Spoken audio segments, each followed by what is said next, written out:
मृत्युंजय. लेखक शिवाजी सावंत. भाग 18.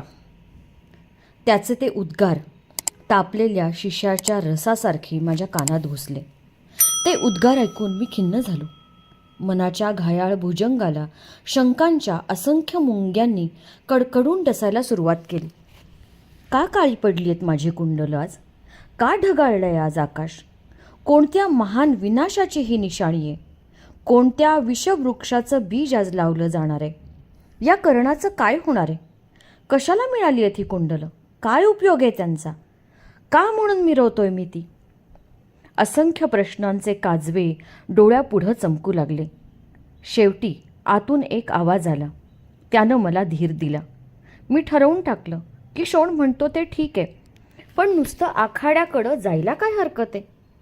मी त्याला खिन्नपणा म्हणालो, ठीक आहे शोणा, मी आखाड्यात नाही उतरणार, पण एकाच अटीवर. मी आखाड्याबाहेर महाद्वारात उभा राहीन. माझ्या गुरूंनी जर मला दर्शन दिलं तरच मी आखाड्यात उतरेन. शोणानं आनंदानं मान डोलावून मला संमती दिली. वाळू तुडवीत आम्ही चालू लागलो. राजनगरीतले सगळे मार्ग सुने सुने होते. लहान मुलांपासून वृद्धांपर्यंत झाडून सगळे आखाड्याकडे गेले होते. त्यावेळी बाहेरचा एखादा वाटसरू आला असता त्याला हे नगर बघून ही कौरवांची राजनगरी हस्तिनापूर आहे हे सांगूनही पटलं नसतं, कारण नगरात एकही माणूस शिल्लक नव्हतं. ढगाळलेल्या आकाशामुळं हस्तिनापूर बळी देण्यापूर्वी खुराड्यात कोंडलेल्या कोंबड्यासारखं दिसत होतं. आम्ही आखाड्याजवळ आलो. नगरजनांच्या टाळ्या आणि आरोळ्या आता अगदी स्पष्ट ऐकू येऊ लागल्या. त्या ऐकताच माझ्या अंगातलं रक्त आपोआप सरसर तापू लागलं, पण त्याचा काही उपयोग नव्हता. शोणाला सांगितलं होतं त्याप्रमाणे आखाड्याबाहेरच उभं राहणं मला भाग होतं. आम्ही आखाड्याच्या महाद्वारापाशी आलो. स्पर्धेला केव्हाच सुरुवात झाली होती. आत कुणीतरी प्रतिस्पर्ध्यावर प्रेक्षणीय हल्ला चढवला असावा. एकसारख्या टाळ्या वाजत होत्या. माझ्या पराक्रमोत्सुक मनाची अवस्था पिंजऱ्यात कोंडलेल्या वाघासारखी झाली. देहाच्या पिंजऱ्याला फोडण्यासाठी ते चहूबाजूंनी धडका मारू लागलं. गाईला बघितलेल्या पण गळ्यात कंठबंध असलेल्या वासरासारखं ते तडफडू लागलं. मोठ्या कष्टानं स्वतःला आवरत मी शोणाला म्हणालो, तू जा आत, मी इथंच थांबतो. तो तसाच थांबला. त्याची कल्पना होती की त्याच्या मागोमाग मी लागलीच आत येणार. त्याच्या खांद्यावर हात ठेवून मी त्याला सांगितलं, शोणा, विश्वास ठेव, मी आत येणार नाही. हा कर्णाचा शब्द आहे, जा. तो माझ्या कानांकडं पाहत निघून गेला. माझ्या मनाच्या मोहोळातून विचारांच्या असंख्य लाल मधमाशा इकडं तिकडं नाचू लागल्या. या कुंडलांमुळं जर माझी ही अवस्था असेल तर ती कापून धुळीत फेकून द्यावीत आणि तुटलेल्या कानांनी आत जावं. पण तेही शक्य नव्हतं, कारण कान कापण्याचा कितीही प्रयत्न केला असला तरी ते कापले थोडेच जाणार होते. कशाला मिळालीत मला ही कवच कुंडलं? काय उपयोग आहे ह्याचा? कशाला मिरवतोय ही मी? माझ्या मस्तकाच्या वारुळात विचारांचे असंख्य साप सुळसुळत इकडं तिकडं फिरू लागले. आखाड्यातलं तर मला काहीच दिसत नव्हतं. केवळ प्रवेशद्वारापाशी उभ्या राहिलेल्या प्रेक्षकांचे काही अस्पष्ट संवाद ऐकू येत होते, तेही त्रोटक. इतक्यात एक प्रचंड मोठा गदारोळ उठला. त्यानं मन उतू जाणाऱ्या दुधासारखं भरून आलं. कानात जीव ऐकून मी ऐकू लागलो. तुटक तुटत शब्द कानावर गोळा होत होते. दुःशासनाला भीमानं लोळवलं. डोक्या इतकं उंच उचलून त्याला सरळ दाण कण खाली आपटून त्याच्या छातीवर तो बसलाय. आपल्या भक्कम मुष्टी प्रहारांनी त्याला यथेच्छ पिटतोय. माझे दंड एकदम टरारून फुगले. काळजाची धडधड कानातून स्पष्ट ऐकू येऊ लागली. माझं रक्त मला गरा गरा फिरत सांगू लागलं, कर्णा उठ, आज जा. सामर्थ्याचं सोनं स्पर्धेच्या पाषाणावर पारखून घे. आजच ही संधी आहे. डोळ्यांच्या बाहुल्यात प्राण एकवटून मी आकाशाकडे पाहिलं. त्या निर्दय ढगांची चवड अजूनही तशीच होती. पंख तुटलेल्या असहाय्य पाखरासारखं माझं मन तडफडू लागलं. प्रवेशद्वारापाशी इकडं तिकडं अस्वस्थपणे मी एकसारख्या फेऱ्या मारू लागलो. माझं मन आक्रंदून ओरडू लागलं, सूर्यदेवा एकदाच दर्शन द्या. हस्तिनापुरातल्या कोणत्याही शक्तिशाली तरुणानं जीवाचं मोल लावून जिंकावा असा हा आजचा एकच दिवस आहे. एकदाच आपल्या या लाडक्या शिष्यावर आपले सहस्र तेजस्वी डोळे उघडून कृपादृष्टी टाका, फक्त एकदाच. परत टाळ्यांचा कडकडाट झाला. माझे कान आपोआपच टवकारले गेले. वा वा, नकुल किती चपळ आहे. एकाच वेळी 2-3 गतिमान घोड्यांच्या पाठीवर एक पाय ठेवून त्यानं तो एकाच गतीनं कुशलतेनं पळवतोय. साधू पांडुपुत्रा, धन्य आहेस. माझं मन घोड्यापेक्षाही अधिक गतीनं धावू लागलं. त्याच्या खुरांखाली विचारांची धूळ उडू लागली. प्रवेशद्वाराच्या उंबरठ्यापाशी मी तळमळत घुटमळू लागलो. क्षणात माझे कान कसले. क्षणात वाटे, कसलं वचन आणि कसली प्रतिज्ञा, झटकन आत शिरावं. पण अजूनही एक आवाज मला सांगत होता, कर्णा, वचन हे केव्हाही पाळण्यासाठीच असतं. ज्याला दिला शब्द पाळता येत नाही तो माणूस नव्हे, तो पशु. मी उंबरठ्यावरून पुन्हा मागं आलो. परत टाळ्यांचा आणि आरोळ्यांचा आवाज झाला. पाठोपाठ तुटक संवाद ऐकू यायले. भले भले भीमा, गदा युद्धातल्या अजिंक्य दुर्योधनाला सुद्धा किती सहज तू आज जिंकलंस. किती भक्कम आहेत तुझे प्रहार. नेत्रांचं पारणं फिटलं वायुपुत्रा, धन्य धन्य. माझं मन गदावीरासारखं मंडल घेऊ लागलं.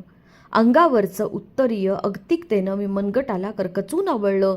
शरीरातला कण कण तापून उकळू लागला होता. आकाशाकडं पाहिलं. ढगांची हालचाल होऊ लागली, पण नुसतीच हालचाल. क्षणभर वाटलं तेथून शक्य असेल तेवढ्या वेगानं गंगेच्या दिशेनं धावत सुटावं. तिच्यात जाऊन आपल्या तापलेल्या शरीराची धाव थंड करावी. त्या विचारानं मनगटावरचं उत्तरीय सोडलं. ते खांद्यावर टाकून गंगेच्या दिशेनं मी चालू लागलो. दादा थांब, मागून शोणाची हाक ऐकू आली.